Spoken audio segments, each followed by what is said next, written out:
அரிசி பருப்பு உள்ளிட்ட அத்தியாவசிய உணவுப் பொருட்களின் விலை கடுமையாக உயர்ந்திருப்பது பொதுமக்களிடையே அதிர்ச்சியை ஏற்படுத்தியுள்ளது.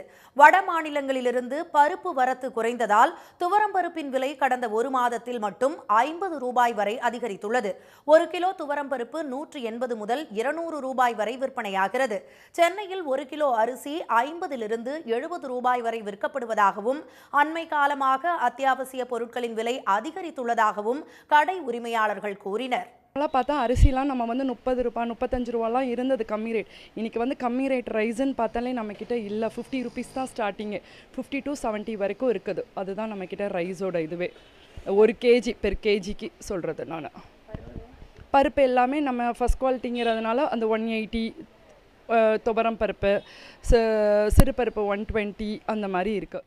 சேலத்தில் துவரம்பருப்பின் விலை கடுமையாக உயர்ந்திருப்பதால் மாதத்திற்கு 2 கிலோ தேவை என்ற நிலையில் அரை கிலோ மட்டுமே வாங்க முடிவதாக இல்லத்தரசிகள் வேதனை தெரிவித்தனர். அப்படின்னா 2 நாள் குழம்பு காய்ச்ச வேண்டியதுதான் மாசத்துல. அவ்வளோதான். வேற ஏதாவது காய்கறிகள் வாங்கி சாப்பிட்டு போக வேண்டியதுதான். என்ன பண்ணுறது? 180 ரூபான்னு நாங்கள் போன வாரத்தில் வாங்கினோம். 1/4 கிலோ தான் வாங்கிட்டு போவோம். அதே 2 நாளைக்கு குழம்பு காய்ச்சிக்கு வந்து பச்சை தனியாக ரசம் மாதிரி வச்சு சாப்பிட வேண்டியதுதான். மொத்த வியாபாரிகளும் கார்ப்பரேட் நிறுவனங்களும் அரிசி பருப்பு வகைகளை மொத்தமாக கொள்முதல் செய்து இருப்பு வைத்துக் கொள்வதாக பொதுமக்கள் குற்றம் சாட்டினர். அதே சமயத்தில் தாராபுரம் சுற்றுவட்டார பகுதிகளில் அத்தியாவசிய பொருட்களின் விலையேற்றத்தால் விற்பனை குறைந்துள்ளதாக வியாபாரிகள் தெரிவித்தனர்.